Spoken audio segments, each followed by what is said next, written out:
কোনো এক শুভাকাঙ্ক্ষী আজ যে কমেন্ট করেছেন, পুরুষের কোন কোন অভ্যাস থাকলে সেক্স পাওয়ার নষ্ট হয়ে যায়।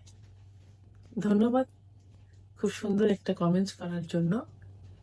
আসসালামু আলাইকুম, আমি প্রভাষক ডাক্তার রিক্তা পারভীন, হোমিওপ্যাথি এবং আয়ুর্বেদিক চিকিৎসক। চেম্বার সেবা হোমিও কমপ্লেক্স অ্যান্ড সেবা ডিজিটাল ল্যাব, উপজেলা মডেল মসজিদের পূর্ব পাশে, শিমুলিয়া, মাগুরা। আসলে পুরুষের সেক্স পাওয়ার কিন্তু একবারে নষ্ট হয় না, ধীরে ধীরে এটা নষ্ট হয়। এবং এই নষ্ট হওয়ার পিছনে কিছু বদ অভ্যাস থাকে, যে বদ অভ্যাস বা ভুল অভ্যাস থাকে, যে কারণে এই সেক্স পাওয়ার নষ্ট হয়ে যায়। তো আজকে আমি মেডিকেল এবং বাস্তবতা ভিত্তিক 5টি বদ